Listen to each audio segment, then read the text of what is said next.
Hi everyone, welcome to my channel. Today day 1 series Java basics. ఈ రోజు మనం Java గురించి కంప్లీట్ గా అర్థం చేసుకుందాం.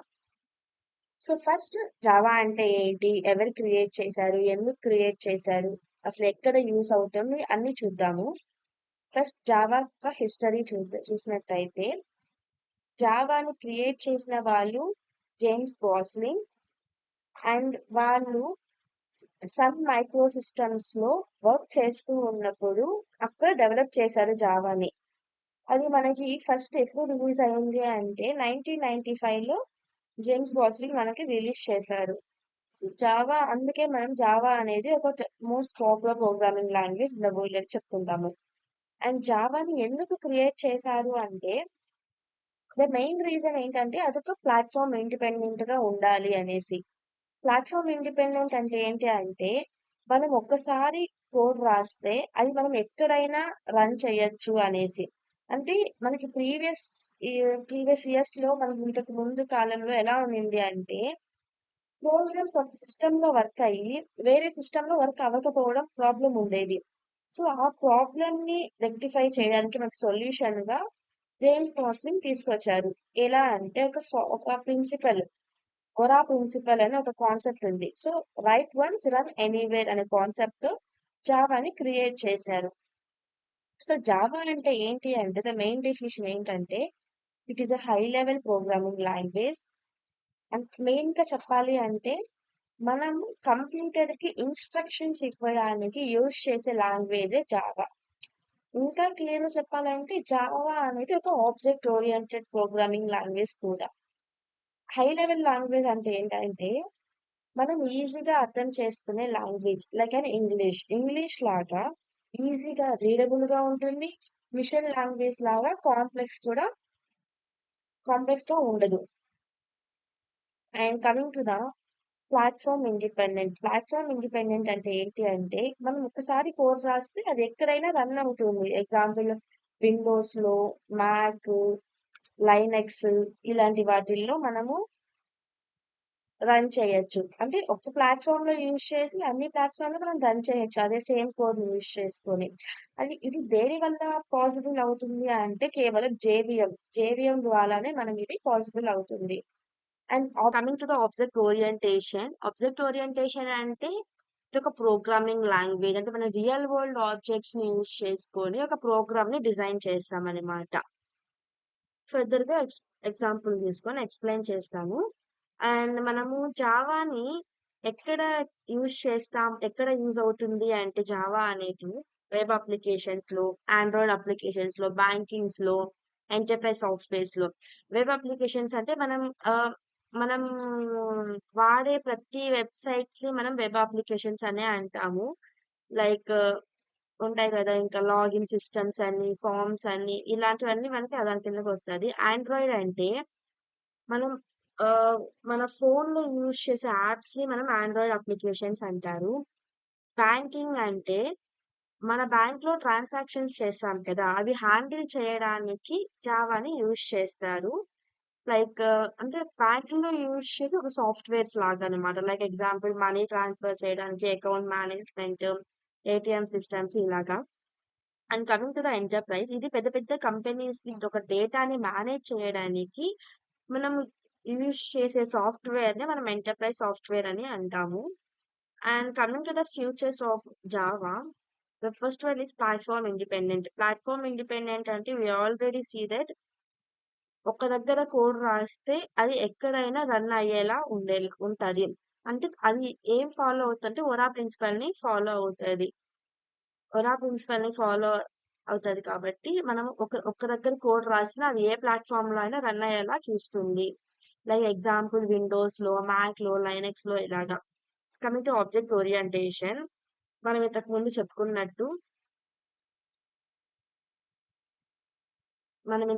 చెప్పుకున్నాం కదా, లైక్ ఆబ్జెక్ట్ ఓరియంటెడ్ మన రియల్ వరల్డ్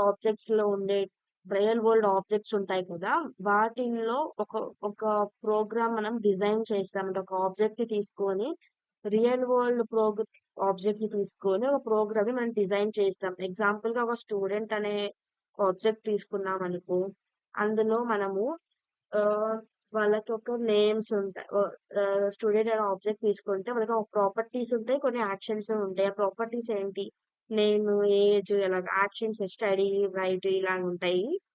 సో మనం అది ఎలా రాస్తాము అంటే string string name is equal to నందు ఇలాగా. అండ్ ఇంట్ ఏజ్ ఇస్ ఈక్వల్ టు 22 ఇలాగా మనము డిక్లేర్ చేస్తాం ప్రాపర్టీస్ ని. అండ్ యాక్షన్స్ ని ఎలా రాస్తామంటే void start and void right. ఇవి మనము ఇలా ఇలా యూజ్ చేస్తాము. వీటిని ప్రాపర్టీస్ అంటాము. అండ్ ఇది బిహేవియర్ అంటే మెథడ్స్. ఇలాగా రాస్తాం. whenever we use in the program we can learn it upcoming sessions.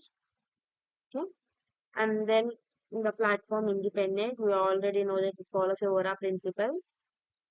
And secure అంటే సెక్యూరిటీ స్ట్రాంగ్ గా ఉంటుంది కాబట్టి సెన్సిటివ్ అప్లికేషన్స్ లో యూజ్ చేస్తారు. రీజన్స్ ఏంటి అంటే డైరెక్ట్ గా మెమరీ యాక్సెస్ చేయలేరు. బైట్ కోడ్ వెరిఫికేషన్ అనేది అంటే జరుగుతుంది. అండ్ జేవిఎం కంట్రోల్ లోనే ఉంటుంది. సో అందుకనేసి మనకి సెక్యూరిటీ అనేది ఎక్కువగా ఉంటుంది. So no one can use the memory access easily. So జావాలో ఎందుకు అంటే ఎగ్జాంపుల్ ఇప్పుడు జావాలో పాయింటర్స్ అనేటివి ఉండవు కాబట్టి మెమరీ మిస్యూజ్ అనేది తక్కువగా ఉంటుంది. అలాగే మనం సి++ లో చూసుకున్నట్టయితే మనకి పాయింటర్స్ ఉంటుంది కాబట్టి మనం పాయింటర్స్ ని యూజ్ చేసుకొని మెమరీని మనం ఈజీగా యాక్సెస్ తీసుకోగలుగుతాము కదా. సో మనకి జావాలో పాయింటర్స్ లేవు కాబట్టి మనకి అలాంటి మెమరీ మిస్యూస్ అన్ని తక్కువగా కనిపిస్తాయి. అలాగే కమింగ్ టు ద రోబస్ట్ అంటే స్ట్రాంగ్ అండ్ రిలయబుల్ అని అర్థం. అంటే ఎర్రర్స్ వచ్చినా కూడా ప్రోగ్రామ్స్ క్రాష్ కాకుండా హ్యాండిల్ చేస్తుంది. అది ఎలా హ్యాండిల్ చేస్తుంది అంటే కొన్ని ఫ్యూచర్స్ యూజ్ చేసుకొని హ్యాండిల్ చేస్తుంది. Like exception handling, garbage collection, strong memory management ఇలాంటివి యూజ్ చేసుకొని మన ప్రోగ్రామ్ క్రాష్ కాకుండా హ్యాండిల్ చేయగలదు. లైక్ అది ట్రై క్యాచ్ ఎగ్జాంపుల్ కి ఎర్రర్ వచ్చినా ట్రై క్యాచ్ యూజ్ చేసి ప్రోగ్రామ్ ని కంట్రోల్ లో పెట్టొచ్చు. సో కాబట్టి లాంగ్ రన్నింగ్ అప్లికేషన్స్ లో జావాని యూజ్ చేస్తారు. సో దాన్ని మనము రోబస్ట్ లాంగ్వేజ్ అని అంటాము. జావా ఒక ఎర్రర్స్ ని హ్యాండిల్ చేసి స్టేబుల్ గా రన్ అవుతుంది కాబట్టి రోబస్ట్ లాంగ్వేజ్ అని మనము అంటాము.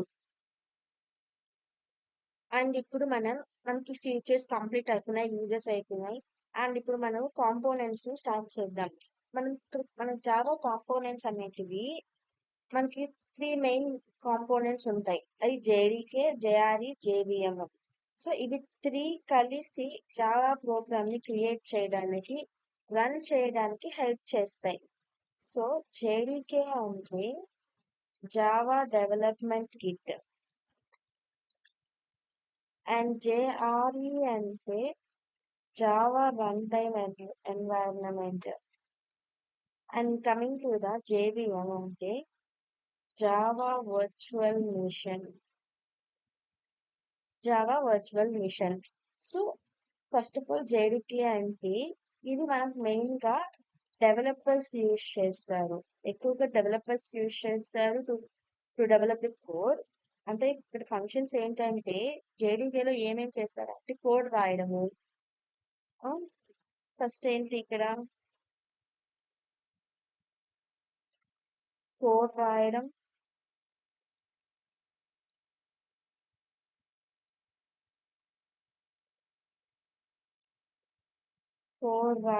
కోడ్ రాస్తారు, కంపైల్ చేస్తారు.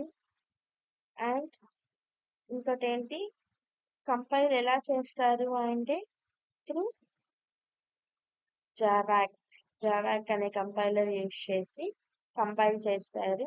అండ్ ఇక్కడ మనకి కొన్ని టూల్స్ కూడా ప్రొవైడ్ చేయబడుతుంది. సో మొత్తానికి ఏంటంటే జేడీకే అనేది it is used to right and compile Java programs. And coming to the JRE, JRE అంటే ఏంటంటే జావా రన్ టైమ్ ఎన్వైరన్మెంట్. ఇది జావా ప్రోగ్రామ్స్ ని రన్ చేయడానికి యూజ్ అవుతుంది. జస్ట్ జేఆర్ఈ అనేది రన్ చే డెవలప్ చేసిన కోడ్ ని కంపైల్ చేశాక రన్ చేయడానికి యూజ్ అవుతుంది. And coming to the JVM, JVM అంటే జావా వర్చువల్ మిషన్. ఇది బైట్ కోడ్ ని బైట్ కోడ్ ని మిషన్ కోడ్ గా కన్వర్ట్ చేస్తుంది.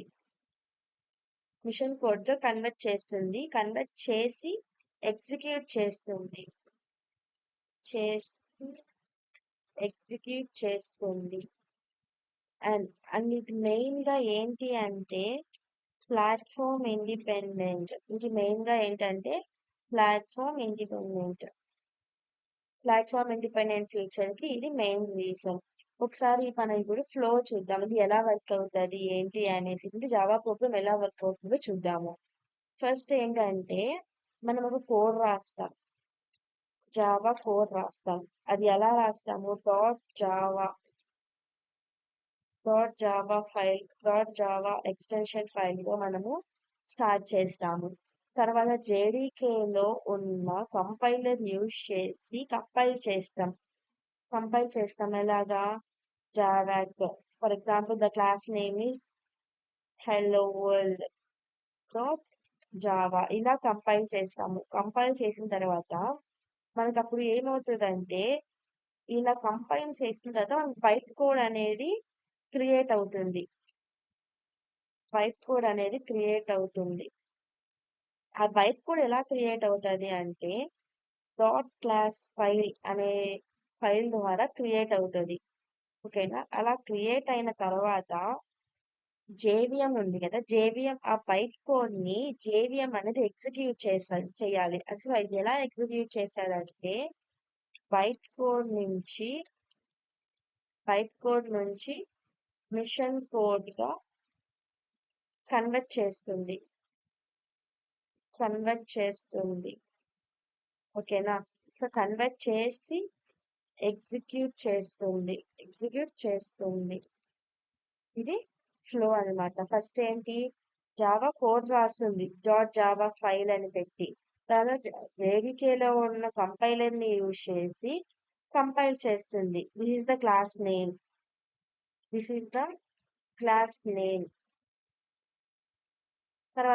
తర్వాత మనం కంపైల్ చేశాక బైట్ కోడ్స్ అనేటివి ఫామ్ అవుతాయి. ఇలాగ డాట్ క్లాస్ అనే ఫైల్లో మనకు బైట్ కోడ్స్ అనేటివి వస్తాయి. తర్వాత జేవిఎం ఏం చేస్తుంది అంటే వచ్చిన బైట్ కోడ్స్ నుంచి మిషన్ కోడ్ కన్వర్ట్ చేసి దాన్ని ఎగ్జిక్యూట్ చేస్తుంది.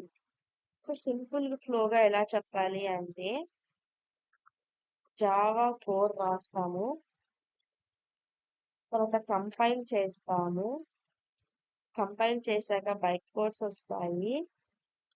తర్వాత జేవిఎం అనేది ఎగ్జిక్యూట్ చేస్తుంది. తర్వాత మనకి అవుట్పుట్ అనేది వస్తుంది. సో ఇప్పుడు మనకు వచ్చిన డిఫరెన్స్ చూద్దాము అంటే, జేడీకే వచ్చేసి దేనికోసము? డెవలప్మెంట్ కోసం మనం జేడీకేని యూజ్ చేస్తాం. తర్వాత జేఆర్ఈని మనము రన్ టైం కోసం యూజ్ చేస్తాం. జేవిఎం ని ఎగ్జిక్యూషన్ కోసం యూజ్ చేస్తాం. సో ఇది the difference వచ్చేసి ఇదన్నమాట. up to here the components completed. Coming to the installation ఎలా చేయాలి అంటే నేను మీకు చూపిస్తాను ఒకసారి. First go to the Chrome, open the JDK download and go to the first link and come to down here. Go to your platform which is you are using now. I'm using the Windows, so I'm going here. And here I'm going x64 MSI install. It is there. I already downloaded, so I don't want to download now. You guys click this. After you when you click this, the download will be visible here. After download, you can go to there తర్వాత install చేయాలి. Next click చేస్తే సరిపోతుంది. అన్నీ next click చేస్తూ రావాలి సరిపోతుంది. Install అయ్యాక మనం ఏం చేద్దామంటే అది ఎక్కడ ఇన్‌స్టాల్ అయిందో ఫస్ట్ మనం చూసుకోవాలి. So, we need to see here అనమాట. ఎక్కడ నాకు ప్రోగ్రామ్ ఫైల్స్‌లో ఇప్పుడు జావాలో జేడీకే 25లో this is the bin. So, బిన్‌లోకెళ్తే ఆ పైన అడ్రెస్ బార్‌లో డబుల్ క్లిక్ ఇస్తే this is the path. So you have to copy this one and go to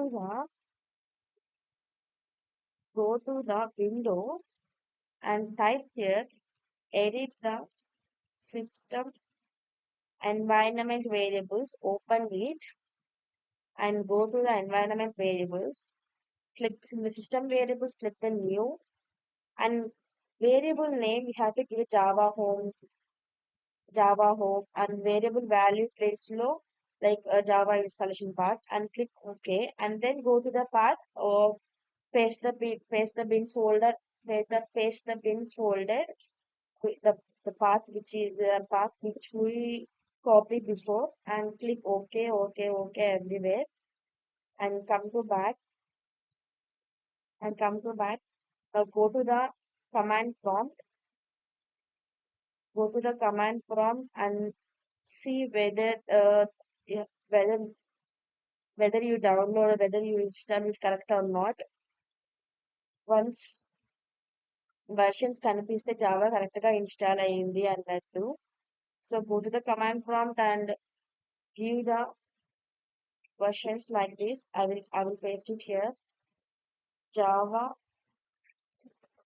version and Java version. Paste this after this. Once you successfully done, your installation is completely done successfully. Whether or not you made a mistake somewhere, check it once. And the last topic is hello world. And I will show you the code once. This is my previous code and I want to delete it now for now. Okay. Actually, this is my Eclipse and would create a Java project. Come to here and Java day 0.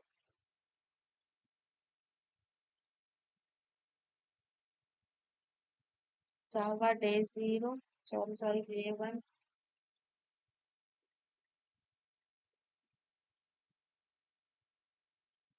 Finish. After finish, from go to SRC, click new, go to the class, give the class name as day1, select the public static void string args, click finish, then we get like this. This is the class and the day1 is the class name. This is the main method which we started the code set here. మనకి మనం code ఇక్కడ నుంచే start అవుతుంది. ఇది class name ఇది entry point అనమాట. మనం ఏమైనా ప్రింట్ చేయాలన్నా దాని అవుట్పుట్ రావాలా మనం ఇక్కడే చూస్తాము.